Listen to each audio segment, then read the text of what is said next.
Tjarda and Joachim are veterinarians from the Netherlands.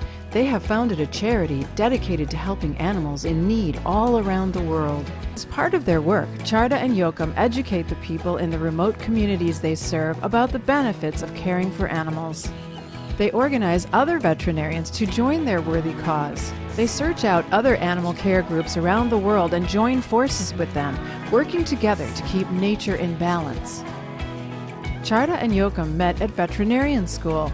As their personal relationship developed, so did their commitment and mission to save animals together.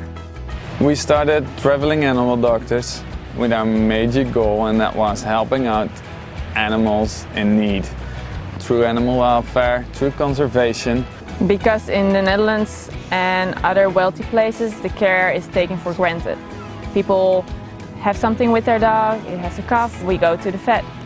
And in places like Galapagos, like Suriname, it is not taken for granted.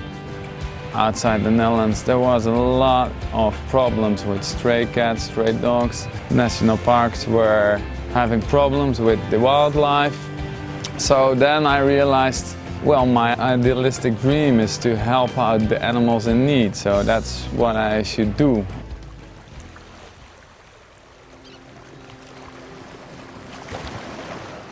"600 miles off the coast of South America lies a cluster of 18 volcanic islands that straddle the equator.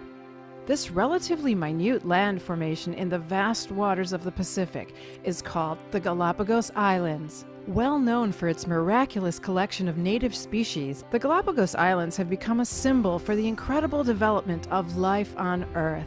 These islands are a sanctuary of the evolution of species, a family tree that stretches back into the past for eons of time, species that have endured the struggles that nature has presented to them. But someone else has discovered this place of timeless beauty. Humans have begun to walk in the paths that were so magically created and now leave a new footprint that often disrupts what's been left there before. Although it shines with incredible beauty, the Galapagos is not the uninhabited Garden of Eden that so many believe it to be. More and more human development is intruding upon the landscape, and a new population of non-indigenous species is complicating the natural order. Tjarda and Joachim came to Galapagos 6 months ago. We thought Galapagos, remote islands, wildlife, no people. And we came there and the whole island was built on. Dogs and cats everywhere. No one knew how serious the circumstances were here, how much human development was going on, how much construction was going on, how much pressure was being put on wildlife here. There are so many dogs and cats all over the Galapagos, and almost no one in the world even knows that they exist here. On Galapagos, Tjarda and Joachim have teamed up with Darwin Animal Doctors, co-founded by Todd Emco and Andrea Gordon. Todd has set up a permanent clinic on Santa Cruz Island. Santa Cruz is one of the 4 populated islands on Galapagos. We're here to protect the really, really special wildlife of the Galapagos that deserves to be protected.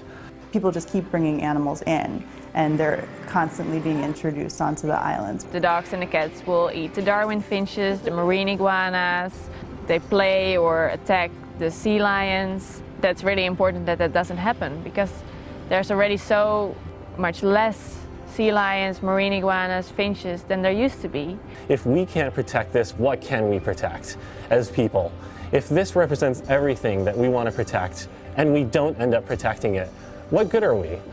If you have a pet, you have to control it.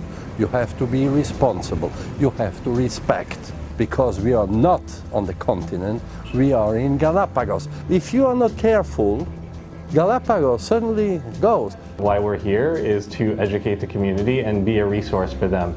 And in that way, education will always be a big part of why we're here, and that's not going away. I believe very strongly in education. It's not people from outside, it is the same people here who have to manage Galapagos. That they can need help or that they need help from us, yes, and we are willing to help, but the responsibility are the kids. We really have to make an effort that the young kids, that we can create ambassadors.